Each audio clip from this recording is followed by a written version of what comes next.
So welcome to the Picture Language Seminar. We have a bunch of interesting upcoming talks, which you can see in the background. But today we're really happy to have Bill Helton, who's got up before the sunrise in California to tell us about real algebraic geometry and games. So Bill, why don't you share your screen? It's a real pleasure to have you.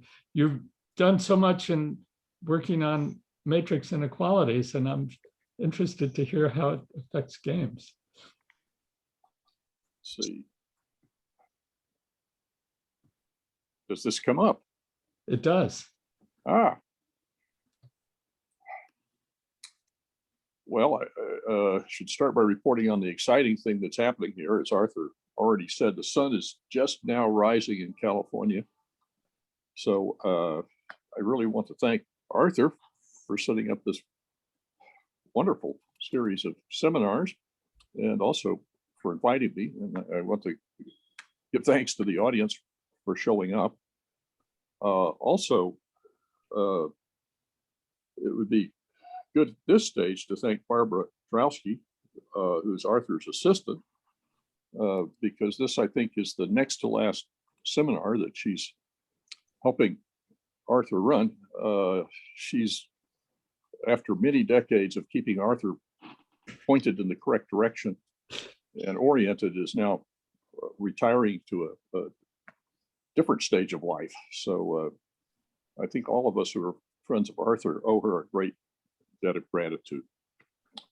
The talk today is intended for a general audience, not totally general, but more functional analysis type of audience. So what I would do is say something pretty expository about the first part of the talk, and that's going to be real algebraic geometry, but in operator variables or matrix variables. In other words, non-commutative real algebraic geometry.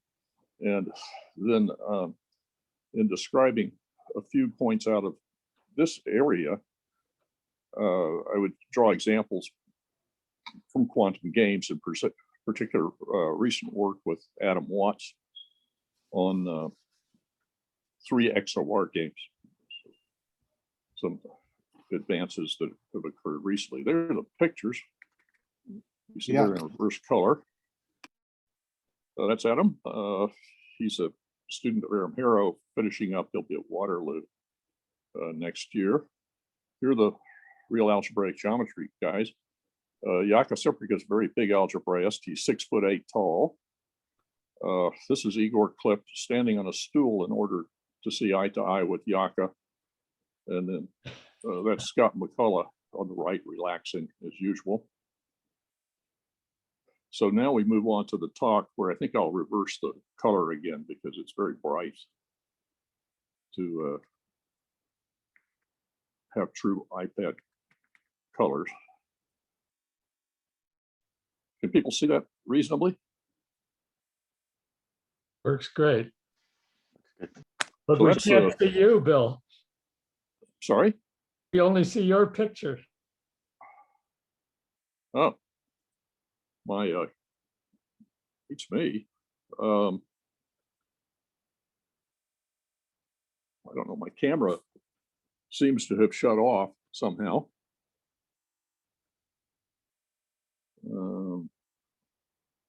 I don't know how. Well, I think maybe I better give up on it because. Yeah, just go ahead with your talk. Yeah, so everyone's fortunate they don't have to look at me.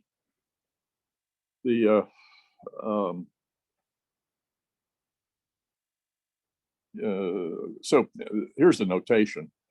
So we have these lowercase letters, little letters, and those are just formal variables. They're algebraic objects. We're going to take formal non-commutative polynomials. There's an involution on these objects.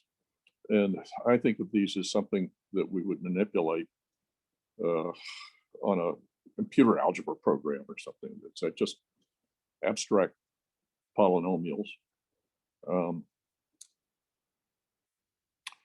So then whenever we want to use them for something, we're often going to want to evaluate them on a tuple of matrices or a tuple of operators on Hilbert space. And the notation is going to be that the little x's, which are just dummy variables, get substituted by whatever matrices we want to substitute in. The rules of the game are that when we assert a property of a polynomial P, it's going to have to be true whenever we plug any size matrix in, or sometimes operator. Sometimes we test on operators, sometimes we test on matrices. If we test on matrices, we're typically testing on matrices of all sizes. There's the outline for the talk. And this slide comes up several times, and so we're not going to go into it in great detail now, or much detail even. But the type of real algebraic geometry that would be influencing us is up here. So this is the real algebraic geometry. We're interested in non-commutative versions.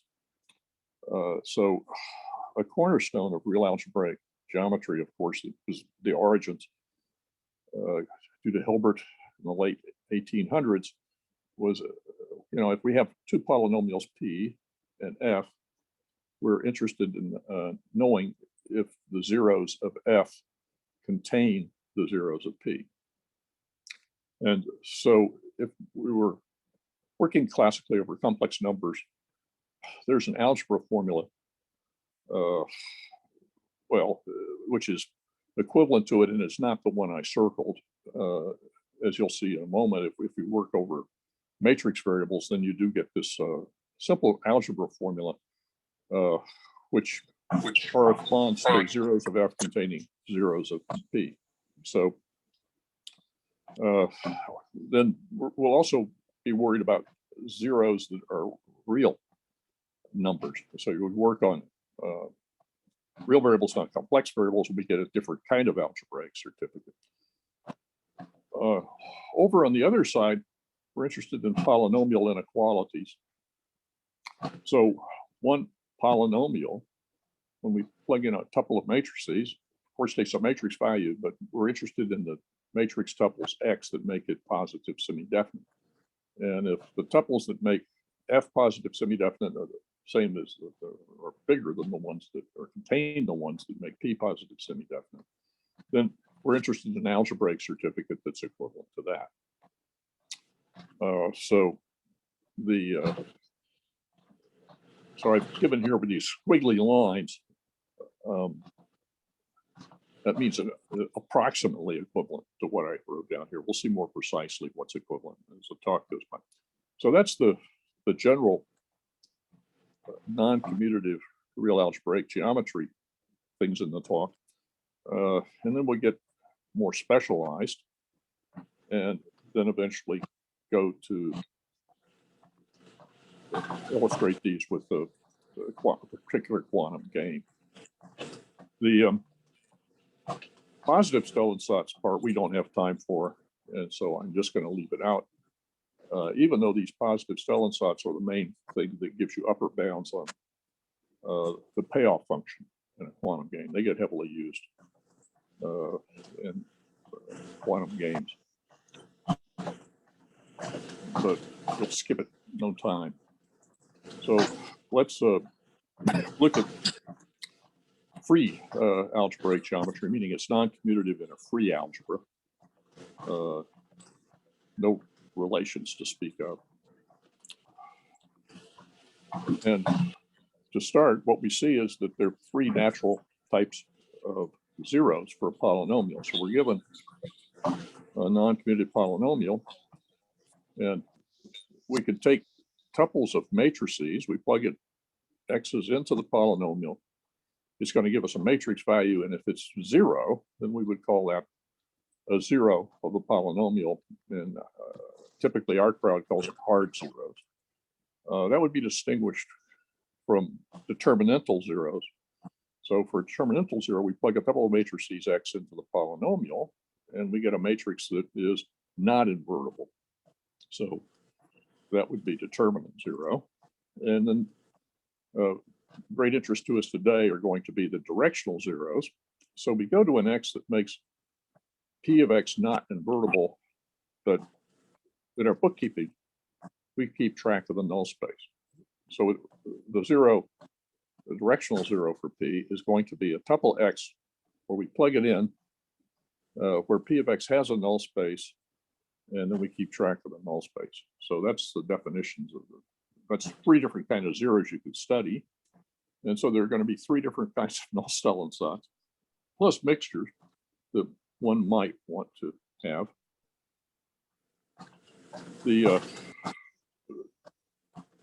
Everything I said makes sense if you have tuples of polynomials, and if the polynomials actually, these tuples are actually matrices that have non-commutative polynomials of entries, and most of the theorems that hold are done at that level of generality, but it's writing all of it out carefully would be very cluttering to the slide.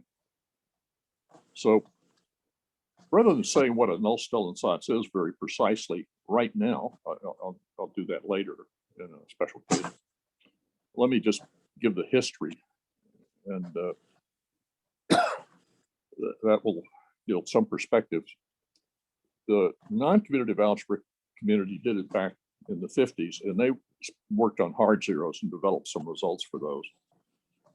For more recent results, I suggest these. Paper, Professor Klepp, the different community, namely the operator community, got interested in the early 2000s and did this directional zeros. And then the determinantal zeros weren't understood until the last few years. So that around 2019, good null-Stellensatz for determinantal zeros came out. So it's been about, well, 20, or if you go back to our older ancestors, 50 years of evolving null-Stellensatz for these types of zeros. So today, the main focus is going to be on the directional zeros. Those are the ones that correspond to, say, that are useful for 3XOR, KXOR type games, which we'll see something about them later. There are things called synchronous games that I won't go into. Those would be approached using the hard zero null-Stellensatz. So, so to look at this directional null-Stellensatz, we have to remember that P analytic means that the polynomial does not contain any adjoint. So as an annoying quiz, is the polynomial P that I wrote down here analytic? Well, annoying question, the answer of course is no, and that's because it has this star term in it. So it's an analog with classical cerebral complex variables where you have polynomials on the complex on C in, and then some polynomials are totally in Z, but some polynomials have a Z bar in them. So if there's a Z bar, it's not analytic. So that's where we get this term from. The theorem then says that if P is analytic and F is any non-commutative polynomial, then the directional zeros of F contain the directional zeros of P if and only if F belongs to the left ideal generated by P. So I wrote down in a more expanded notation below exactly the same statement. So what is here is exactly the same statement as what is above it. Just to make sure, remind us of the definitions at this early stage of the talk. So what we're saying then is if we take X psi, that's a directional zero of P, then it's also a directional zero f. So that is going to be true for all x provided f looks like h times p for h some non-commutative polynomial.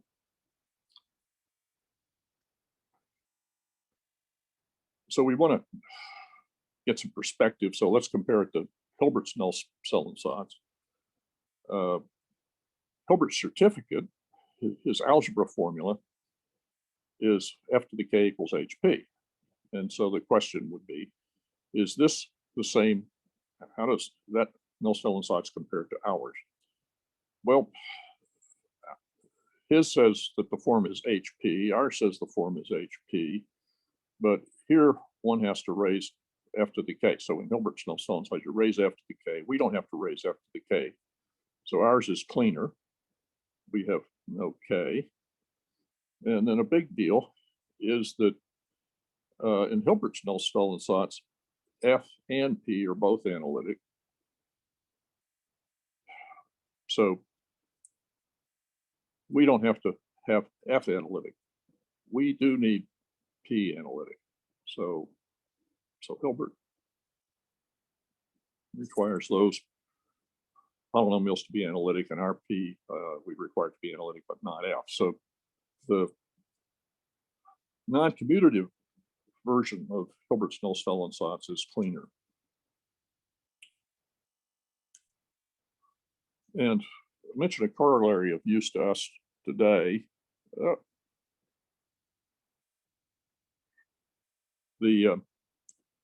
We're interested in whether or not a set of equations has solution. And so we're interested, does p of x psi have solution? Well, having a solution means that the zero set is non-empty. The zero set being empty is equivalent to 1 being in the left ideal generated by p. So that will be useful to us. Let's do an example. The example is going to be some equations that come out of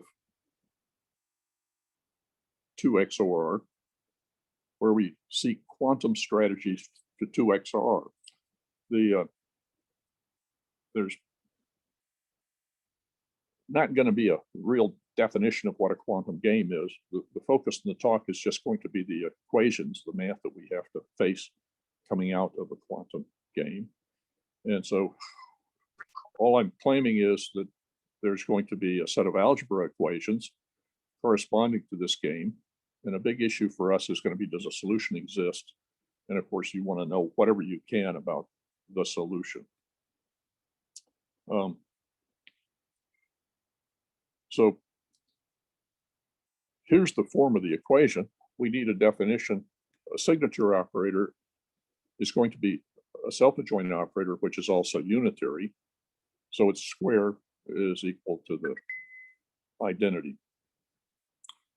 And then in finding a so-called quantum strategy, what we're doing is just seeking a set of solutions to the following matrix equations. We want to find signature matrices, A0 and A1, B0 and B1, and a vector psi, so that these eigenvector equations are all satisfied with a common eigenvector psi with eigenvalue 1. And the story is that the AIs all correspond to one player, and the law requires that one player to be named Alice, and the B's correspond to the player Bob, and the two aren't on speaking terms once the game starts, and so that the two matrices have to commute. So that's yet another restriction. So we have all of these restrictions.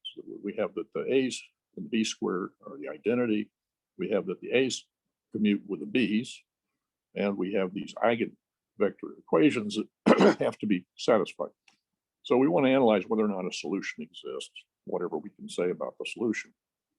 So, and we'd like to see if maybe the Nullstellensatz would help us. So we apply, so we make up a polynomial P1. P1 corresponds to this equation. That's A naught, B naught minus 1 equals P1. And then this equation becomes P1 of X psi equals 0. So that's our, so then we put this whole problem into the form of a list of a bunch of polynomial equations, and then we want to apply the Nullstellensatz. So, and the Nullstellensatz would then tell us that we get solutions provided this is not empty, provided that holds. So that's a rough aspirational goal. So the question is that going to happen? Does that actually, is that a correct equivalence? And the answer is no, you can't use it. So after all that work, you can't even start. And the reason is that we require self-adjoint. The A's are self-adjoint. So we have the equation AJ star equals P sub whatever we're up to, P sub something or other. And we have an adjoint in the equation. So the Nullstellensatz is useless. And so the question is, what do we do? So this requires us to then think in terms of a non-commutative real algebraic geometry. And so the model is classical real algebraic geometry. And there one would want to compare the zeros of a polynomial on R. Here I'm working with G variables. So you have two polynomials, F and P, G variables, you're comparing them, comparing their zeros. And they're remarkably is that this real Nullstellensatz, the current form goes back to the 70s. And then so we're interested today in generalizing it to matrix variables or operator variables. And the well, up to generality. So before I was working in the algebra A of all polynomials, now I'm just going to take a star algebra, and it's going to secretly, there are various ways to define it, have a norm on it. And if you complete it in the norm, you're going to get a C-star algebra. So that's a hypothesis, and that hypothesis is not that bad. And then as an example, we take A to be all polynomials. That's the one we just looked at. So in that example, let's suppose we fix a tuple of self-adjoints in the bounded operators on a Hilbert space, and we take our polynomial P and we evaluate it on that tuple of self-adjoints, thereby getting an operator on Hilbert space.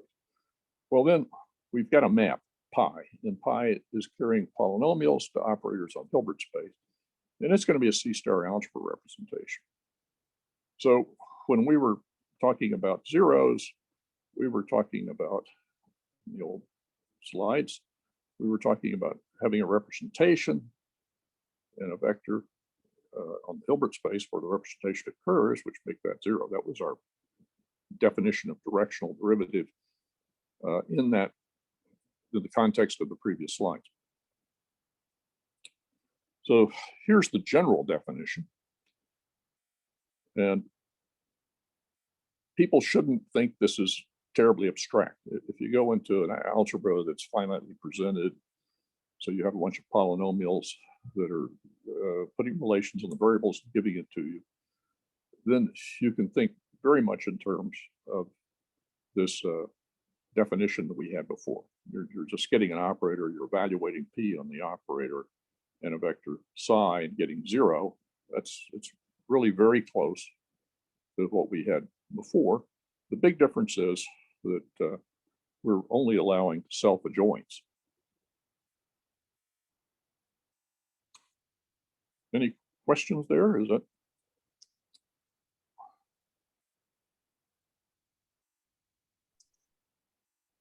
So I hope people kind of keep the old concrete example in mind and don't worry too much about abstraction of this definition, because it's the old example which really rules when you get down to any particular problem. So script I is an ideal, Li is going to be a left ideal. And here's our null thoughts for directional zeros. And it tells you that if you look at all the zeros of what's in the left ideal, and if those are contained in the zeros of F, that's equivalent to this algebraic certificate. So there's our algebraic certificate that's equivalent to zero containment for the zeros of the left ideal being contained in the zeros of F. And let's forget the closure. I'm not even going to define it because it doesn't affect us particularly in the talk. So then we have done what? The certificate's a bit in the spirit of before, except we have a new term. So this is the big new feature, is the fact that we had to throw a sum of squares. So this is a sum of squares of polynomials. So these look like, so these are Hermitian squares. So that's the type of thing that happens. You have to throw in a sum of squares. If you can see one side of this is easy. So one side's easy. Let's forget the closure. Just don't worry about it.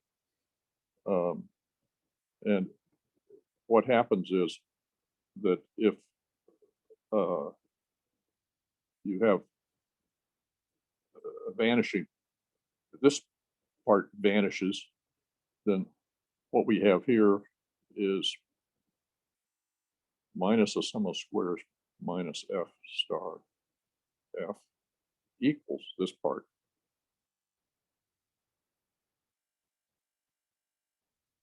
And if this vanishes, it forces that side to vanish. So the right side vanish forces the left side to vanish. And then if we use the old viewpoint, that's going to force each term in the sum of squares, such as, for example, this one.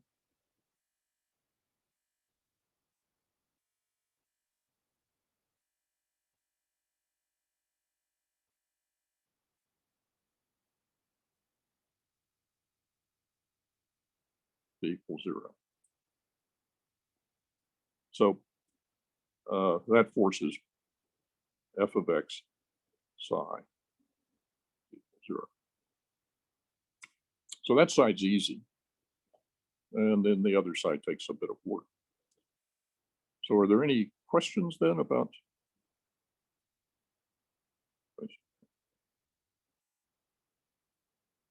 So let's then think of the special case of f equals 1. So here f equals 1, and then you don't need the closure. And what you get is that the 0 set, where the left ideal is empty, if and only if you have this algebra certificate. Minus 1 has got to be in this set, which is the symmetrized left ideal plus all sums of squares. So that's a null spot.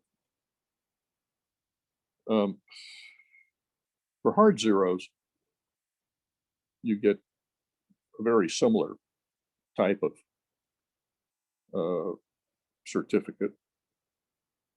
So now we're interested in whether or not hard zeros exist for a given collection of polynomials. And them not existing is equivalent to -1. looking like a sum of squares plus an element of the ideal. So that's the hard zeros, but we'll focus on directional zeros. So I mentioned the hard zeros because this is what one would use in studying synchronous games, whereas the other one is what gets used in studying non-synchronous games. To this stage, right here, we've been operating at a huge level of generality. So it's not a formalized statement, but if you took anything in quantum games, you could throw it into one situation or the other, or a mixture. And this type of certificate would determine whether or not there was a perfect strategy for the game. In other words, if a solution existed to the equations which come out of that quantum game. The bad news is that sums of squares are hard to deal with. So while computer algorithms exist, a computer algorithm to solve this is going to be a semi-definite program. You're going to have to solve linear matrix inequalities. And in fact, Igor Klepp and I played for a while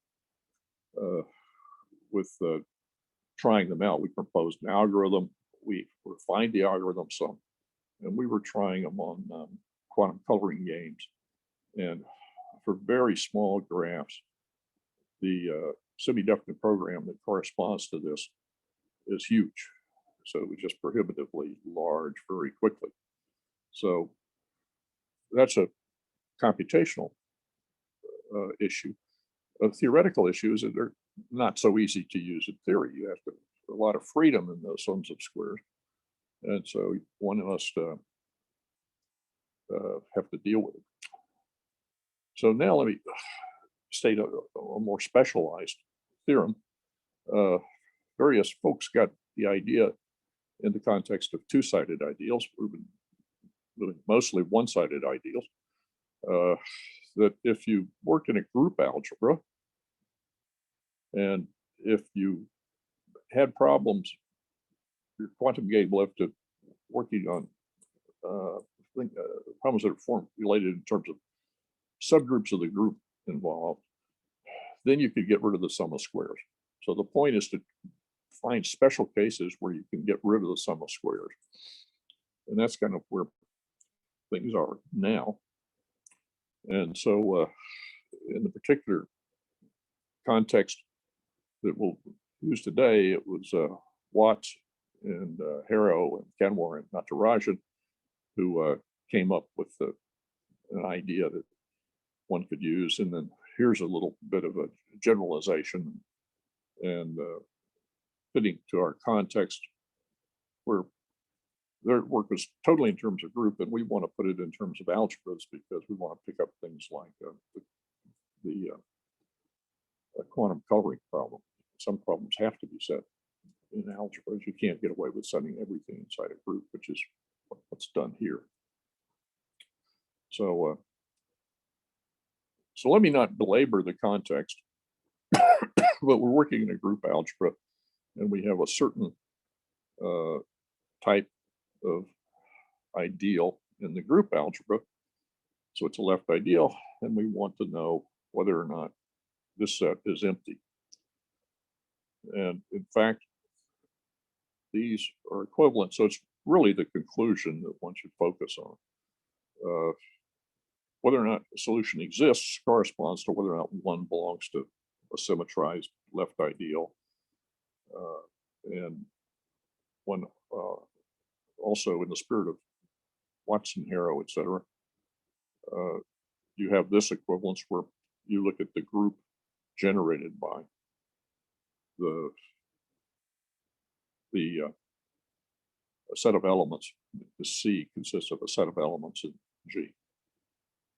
So I'm going through this slide too fast for people to really dig into it, but let's just say that in a certain context here,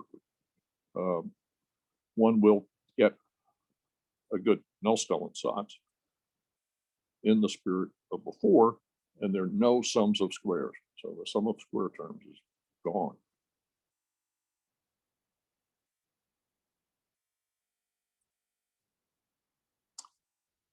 So we go back to the two XOR equations, and these actually are classical equations. These are coming out of what's called the CHSH game, which is about the oldest. So do there exist signature matrices which satisfy all these equations? There's our problem. It's been known since Bell that there are no matrix or operator solutions. But how does that fit our context? The real Nullstellensatz does apply to this. It applies directly.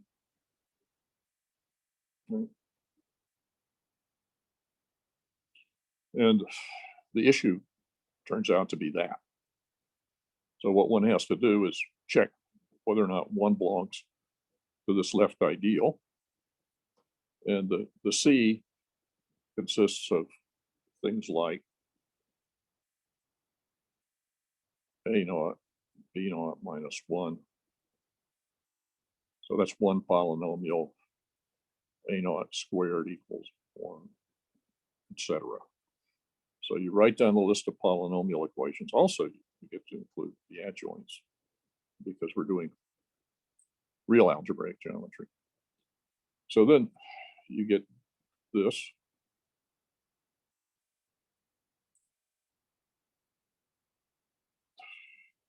And if you wanted to use this directly to test whether or not a solution existed, I mean, is this true? Is this not true? It's pretty easy just running a non-commutative Grosvenor basis algorithm.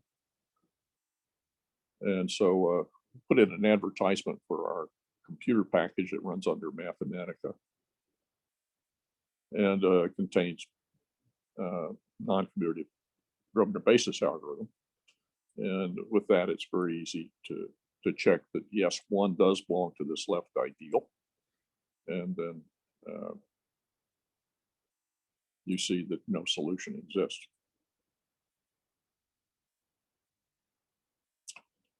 Let's see, how much time do we have here? Well, this is an aside on not perfect games. The talk was going to focus on perfect games. So the perfect games are one for which a solution exists, not perfect games for one for which a solution does not exist. For CHSH, no solution exists. So what you do for a not perfect game is you make up a payoff function for the game. So this B is the payoff function. The payoff is the average of the signed clauses. So the clauses are the business part of the equations. So this is the left side of the first equation, the left side of the second equation, left side of the third equation, left side of the fourth equation. You'll notice in the equations that some got a plus sign in front of the clause and some got a minus sign in front of the clause. That's a big deal. That's a big distinction from one game to another, is whether or not you put plus or minuses in front, which clauses occur, whether or not you put plus or minuses in front. Now, this is an average of clauses. The clauses, when you plug in matrices, you've got to be contraction matrices. You're averaging contraction matrices. And so the value of this B is always less than or equal to the identity. The max you can get the identity. And now we maximize this quantity. And we see that the value of this is going to be always less than or equal to 1. And if it's 1, then you have these average of contractions as 1, or averages of numbers is less than or equal to 1. So all the numbers have to equal 1. And then you'll see that that produces a common eigenvector for all the matrices. So, so you have a solution if and only if the value of the game is 1. Now, let's look at the classical game. The classical game then gets interpreted, after you interpret all the game story, into the issue of whether or not you have one-dimensional solutions. So these A, B, psi, and so forth. All these things are, well, A's and B's are all plus or minus 1. So this is one-dimensional matrices. So that's classical. And then there's a classical value for a game. For the CHSH game, it's a half. And the quantum value, which is optimizing over matrices of any size, actually does occur on 4x4 matrices for this. And it's equal to √2/2. And then something called the quantum advantage is just a comparison between how much better you do with the quantum strategies, allowing matrix solutions versus scalar solutions. So in this case, the quantum advantage is √2. And so all this goes back to Bell, but the story of game wasn't particularly used. This was the famous Bell inequalities that established quantum entanglement, but then later it was put into this game context and then vastly generalized. So now we're back to asking where we stand. So here's the,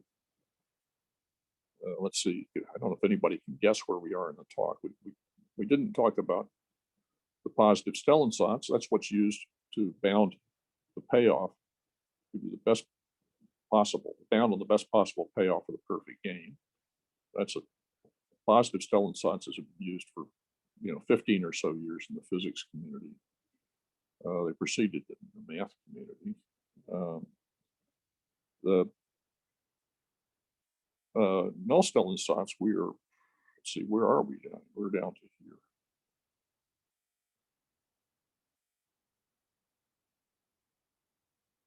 So maybe I should see if there are questions at this point. I think people in Zoom don't really know where their audience is.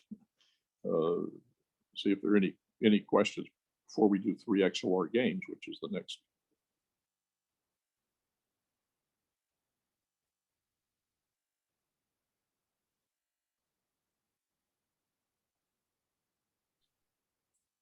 Well, do you want to stop sharing your screen and see if there's discussion? No, I better move on. I've still got quite a bit to do. So, but if there's nobody, maybe they could send with the chat to someone could read me questions if there are questions. Usually asking for questions doesn't work, so that's fine. So now we'll talk about 3 XOR games. And again, I'm not going to define a game. I'm just going to talk about the equations, whether or not they have solutions. And I'm interested purely in the problem of whether or not they have solutions. I might advertise we have under NC Algebra, our program, we have a quantum games package. People might play with it. It's pretty, I think, very convenient for doing examples, which for the root of getting ideas. So the setting for 3 XOR, hopefully I don't have to belabor it too much. It looks like CHSH, but more general in a predictable way. Now we have 3 players, Alice, Bob, and Charlie. So we have 3 classes of variables, A, B, C. All the A variables commute with the B variables, commute with the C variables, etc. So that's the commuting relation. Oops, no. That's the commuting relation. So that's a multiplicative commutator. I write it that way. They're all signature matrices. Self-adjoint square is the identity. And then there's a sigma, which is essentially a scalar. And it commutes with everything. So its square is equal to 1. So intuitively, just think of it as plus or minus 1. My notation will eventually abuse it and just call it plus or minus 1. So what is a particular 3 XOR game? XOR stands for exclusive OR. So it's a quantum version of a satisfiability problem. So a particular game is given by a set of signed words. And the words have to have a special form. You got to have 1 A generator, 1 B generator, 1 C generator, and a sign, a plus or a minus, intuitively speaking. And that's going to be called a clause.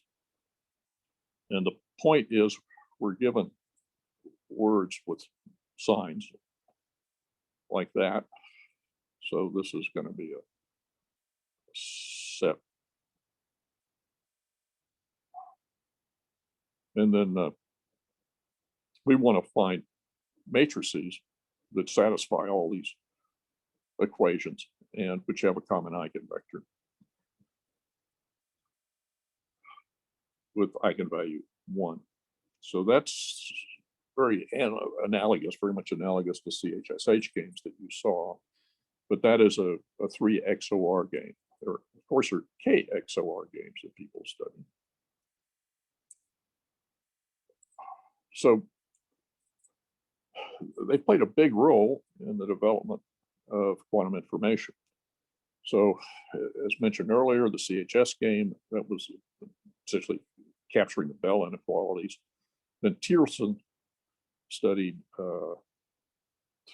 completely solved 2 XOR, the history of 2 XOR, and then found that you could get a better quantum advantage with a different game than you could out of Bell's situation. And it was in this context of this study that Tierson came up with what's now the famous Tierson conjecture, which was later proved equivalent to the Kahn's conjecture and then recently refuted in this famous paper that everybody is now studying. So 3-player games, what is known? Well, determining the optimal value of a not perfect 3-player game is thought to be NP hard to approximate. It's open. The quantum advantage can go to infinity, so that was kind of a surprise. As you take more and more variables in the game and just make it bigger and bigger and bigger, it's possible to get games where this quantum advantage keeps growing and growing and growing. So that's what's known about 3-player games. So here I come to the main theorem of the talk, which is that if you're given any 3 XOR game, whether or not a solution exists can be decided in polynomial time. And previously, this problem was not known to be decidable, much less decidable in polynomial time.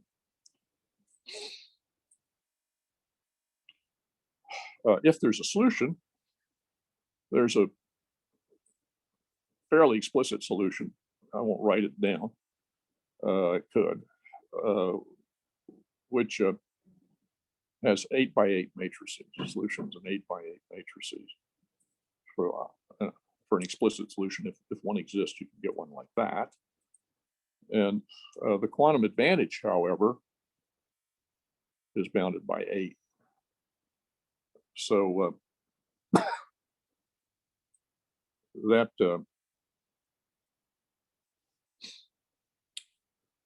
is the main theorem for the talk.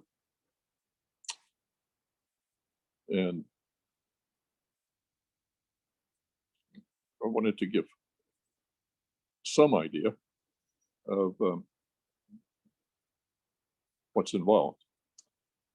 So here's ideas, very quick sketch. This reviews, same slide over, I can't write. This reviews the definition of the game. The business part of the definition of the game is this set of clauses, which we denote by script C. So that's the set of clauses. You can multiply 2 clauses, and then you're going to get an element of a group, and we'll denote the clause subgroup. It's a subgroup of that original group that contains all 3 XOR games. This clause subgroup is denoted by bracket C. So you just multiply all the clauses together, take inverses. And then part one of the proof goes back to Watts, Harrow, Kemmler, and Natarajan. And what they established was that if you have a KXOR game, it has no solution if and only if sigma is in the group generated by the clauses. And so that really was what the first part of this talk was aiming at. So what I had wanted to do was take this group statement and put it in the context of a real Nullstellensatz, a real non-commutative Nullstellensatz, and thought that would be a reasonable topic for a pretty broad audience. And so anyway, that was what the first part of the talk was aiming at, was just putting this statement in context.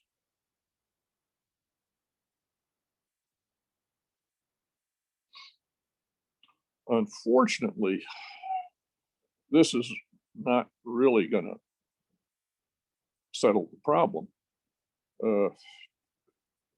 This is really a subgroup membership problem. And it's known that there are subgroups, I denoted one such subgroup by bad, where determining or settling the subgroup membership problem for that subgroup is undecidable. We have special structure. So the real issue is whether or not we can use special structure to satisfy, to solve this subgroup membership problem. That's the issue. So that's part two. And so this idea, which was Adam Watts, and a lot of this was his technical power to push all this through, was that we take G, we look at all the even linked words. We take C, we look at all the even linked words.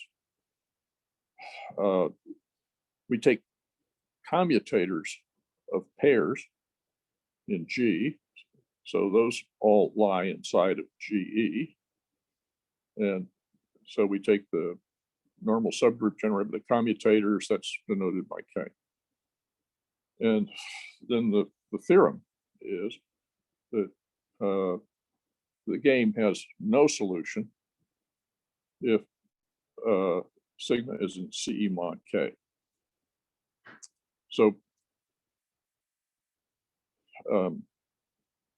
it's pretty surprising, because what you're saying is that sigma belongs to the group generated by C is equivalent to sigma belonging to CE mod K.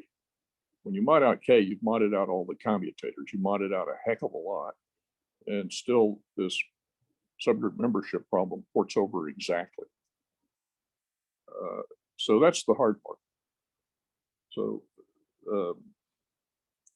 and the proof is not particularly intuitive. It's not following any known roadmap.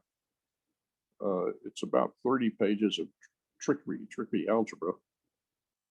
It's a real testimony to Adam Watts's power to slog through this. And so out of what's said today, the challenge is to really settle this equivalence. Now, once you've done that, it's an immediate corollary that the subgroup membership problem is decidable in polynomial time, because you're reduced to a commutative situation, finitely generated, and there it's a classical fact. And also the whole process is fairly constructive. So the special form of solution is called MERP. I won't go into that. And that comes out of the earlier paper. So once you get this, once you get the previous theorem, which reduces everything down into this commutative group, then you start getting these special forms out of earlier work, and then there's a different earlier work that one could bring onto the scene to get that the quantum advantage is less than or equal to 8. So that gives you an outline then of the proof. And there's a summary slide, which looks a lot like the outline. And hopefully by now it's clear that we've gotten down to here, that 3 XOR games are decidable in polynomial time, but the quantum advantage is less than or equal to 8. So there's the picture of the collaborators.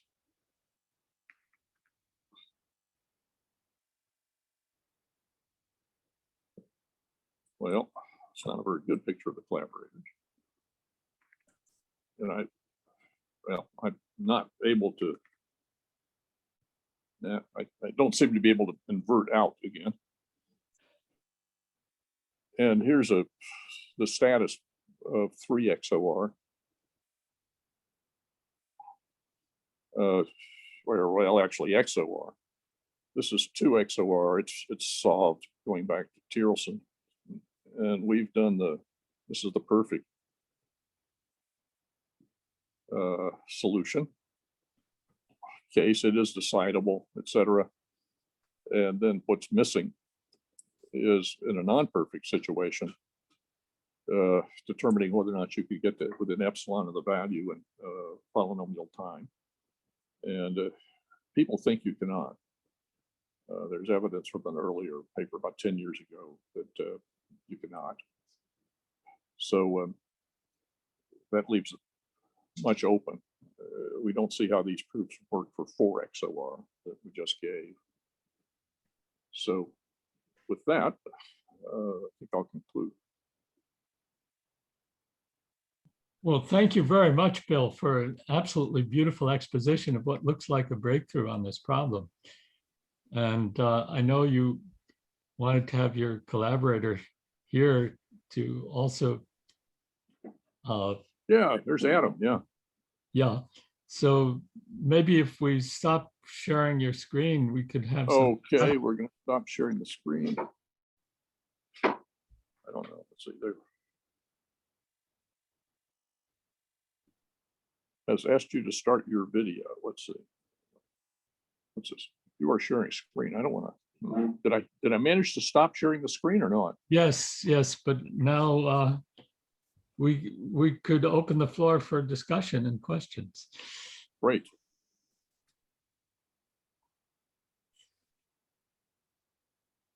So Adam, do you have any comments? Wow, good talk, Bill. Yeah, well, I Bill did a testament to Bill's talk that I don't have a ton to add, I think. I will say the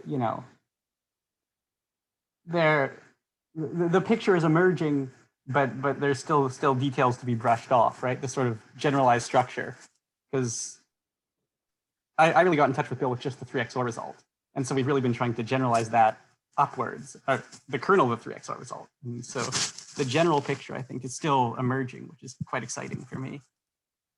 But I mean, I don't know the right detail to add because I don't know it yet. But do you have a conjecture about the general picture? Well, this issue with the.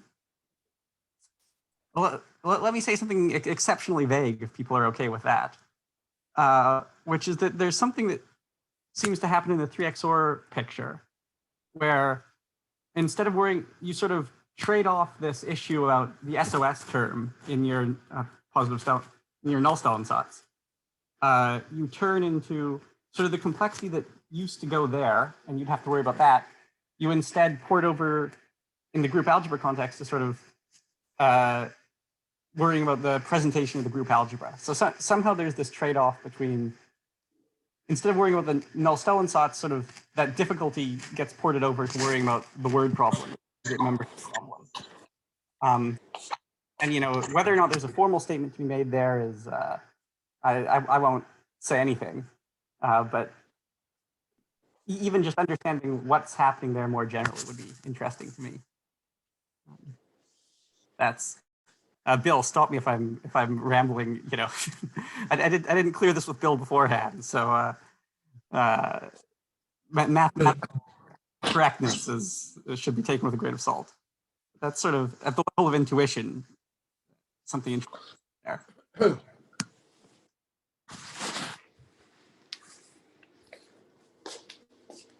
Yao, you've unmuted yourself. Do you have some comment?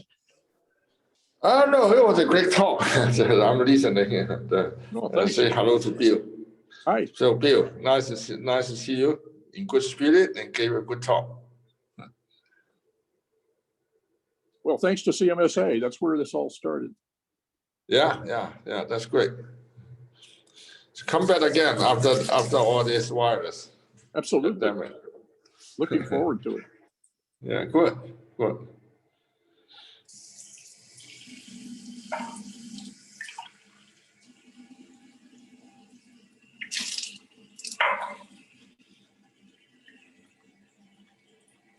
Say hello to Ruth. Hi, Ruth.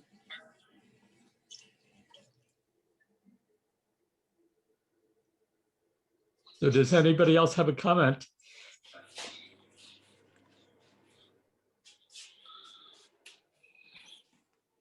Guyang.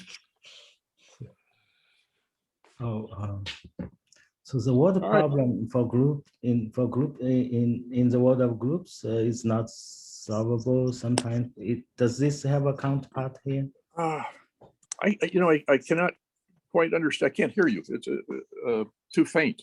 Louder. Oh, okay. So in group theory, the word problem sometimes is not solvable. Does it have a counterpart here?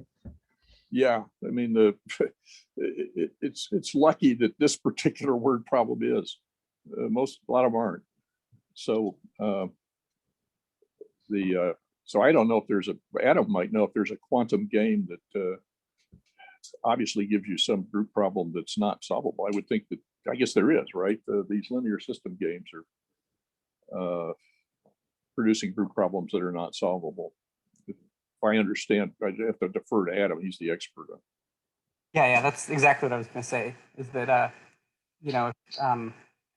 maybe it's not exactly analogous, but very closely related is this work of William Slostra, where you create an instance where the word problem is unsolvable or undecidable, and that eventually tells you that there does not exist a finite dimensional strategy.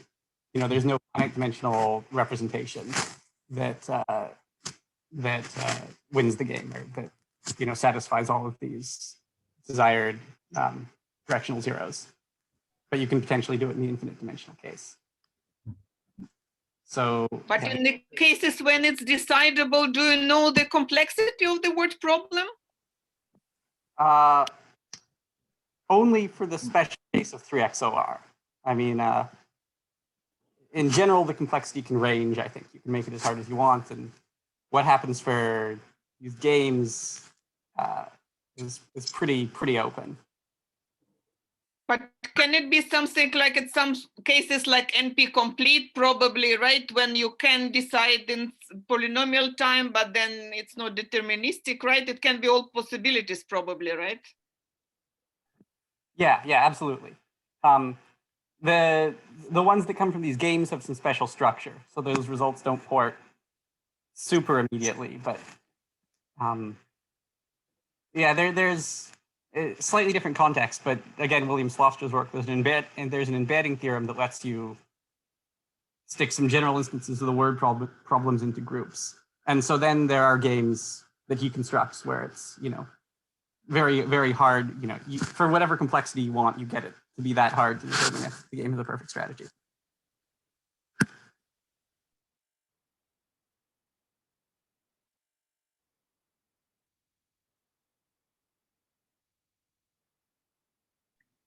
So Can we, yeah, go ahead. oh, thanks. Yeah, I was going to ask this like maximal quantum advantage that you can get with 3x OR games. That's like 8. Does that show up for a finite number of clauses and a finite number of variables, or do you sort of have to extrapolate for something like an infinite number of clauses? That's a good question. I'll bet you that. I bet we know the answer, but I don't. We did a lot of computer experiments. My guess is it shows up, but I don't know. What do you think, Adam? Is it? Well, let me check. I think 8. Correct me if I'm wrong. 8 is a upper bound, but not a strict upper bound, right? And Yeah, it's okay. I'm sorry. Yeah, no, it's 4 times a Grothendieck constant. So it's I just threw in 8. No, it's not 8. What's sharp is going to be the 4 times Grothendieck constant. Is that what it is? Yeah. And that upper bound is coming. It's circuitous. We get that upper bound by way of this. We get the upper bound because we have a dimension bound on the size of the strategy. I mean, and a particular form of the strategy, actually. But I mean, whether that upper bound you can actually achieve with those strategies, I don't know. Is this with this general dimension 8 strategy that was mentioned in the talk, or? Let's see. It's with the general strat. It's the MERP strategy, which I think Bill only mentioned on one slide, so I only use the template. But it's the just for 3x OR games when you sort of turn the crank with the other results that we have. You get, I can just say it. It's a strategy on a GHZ state, and then there's bounds on the quantum advantage for strategies on a GHZ state.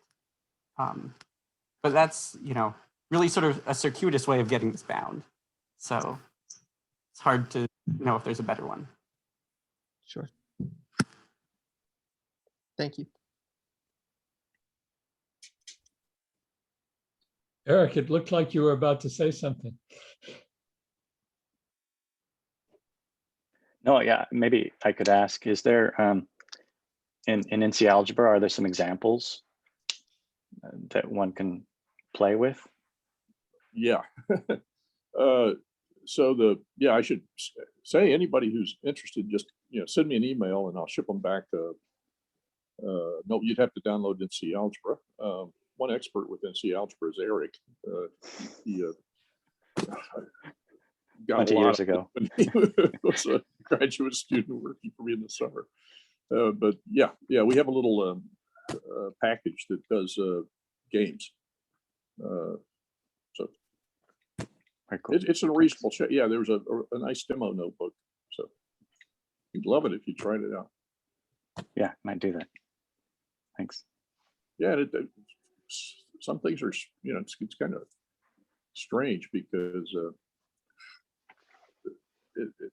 we can't run things that are too big. We run like 3x OR with 4 questions or something like per player. That's about it. And we trust the everything out to 6, certainly 5, probably 6 decimal places. That's about it, because you have to run all these semi-definite programs.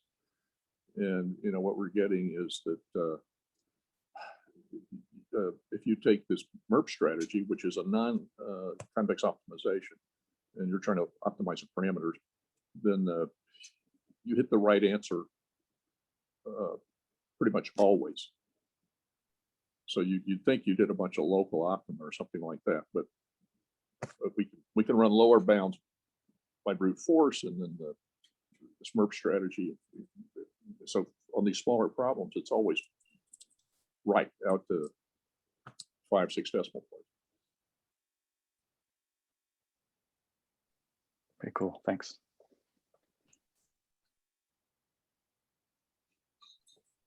Well, if there's some kind of phase transition, and we have no idea how to get a hold of the phase. There's in any kind of solvability question, you have a bunch of equations, a bunch of unknowns, and if you have very few equations and lots of unknowns, there's just almost always there's always a solution.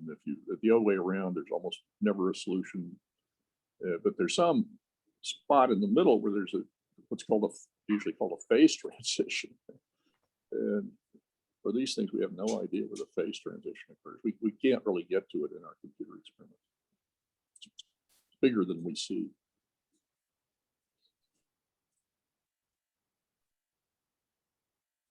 Well, thank you again, Bill, for a really interesting talk and giving us an overview of some nice open questions. And I think that there's room for people to come back and have many more talks about it. So thank you. And next week we come back with Dietmar Fish.